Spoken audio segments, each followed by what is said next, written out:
YouTube వల్ల ఎందరో సెలబ్రిటీలుగా గుర్తింపు తెచ్చుకున్నారు. యాక్టింగ్ మీద ఆసక్తి ఉన్న వాళ్ళకి యూట్యూబ్ అనేది మంచి వేదికగా మారింది. అక్కడ గుర్తింపు తెచ్చుకున్న వాళ్ళు నేడు చాలామంది బుల్లితెరపై వెండితెరపై రాణిస్తున్నారు. ఆ జాబితాలో వైవా హర్ష కూడా ఒకరు. యూట్యూబ్ షార్ట్ ఫిల్మ్స్ ద్వారా నటుడిగా గుర్తింపు తెచ్చుకున్న హర్ష ఆ తర్వాత సినిమాల్లో కమెడియన్గా మారాడు.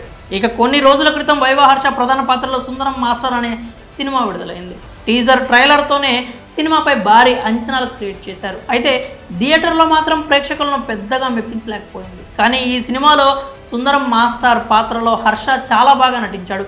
ఎమోషనల్ సీన్స్లో కంటతడి పెట్టించాడు. ప్రపంచానికి సంబంధం లేకుండా అడవిలో ఉండే ఓ పల్లెటూరికి ఇంగ్లీష్ మాస్టర్గా వెళ్ళి సుందరం అక్కడ ఎలాంటి కష్టాలు ఎదుర్కొన్నాడు, నేర్చుకున్న జీవిత పాఠాలు ఏంటి అనేది ఈ సినిమా కథ.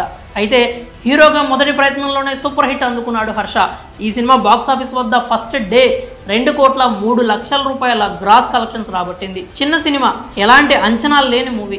కమెడియన్ హీరోగా నటించిన ఈ సినిమా ఫస్ట్ డే ఈ రేంజ్ కలెక్షన్స్ రాబట్టడం విశేషం అంటున్నారు. హీరోగా ఫస్ట్ మూవీతోనే హర్ష హిట్ కొట్టాడని ప్రశంసిస్తున్నారు. ఈ సినిమాకు వచ్చిన కలెక్షన్స్ గురించి తెలియజేస్తూ కొత్త పోస్టర్ రిలీజ్ చేశారు మేకర్స్. ఇందులో దివ్య శ్రీపాద హీరోయిన్గా నటించింది. RT team works golden media పతాకాలపై మాస్ మహారాజా రవితేజ, సుధీర్ కుమార్ కుర్రుకు నిర్మించిన చిత్రం ఇది. కళ్యాణ్ సంతోష్ దర్శకత్వం వహించారు. ఈ సినిమా మొదటి షో నుంచే పాజిటివ్ టాక్ తెచ్చుకుంది. దాంతో ఫస్ట్ డే కలెక్షన్స్ బాగానే వచ్చాయి.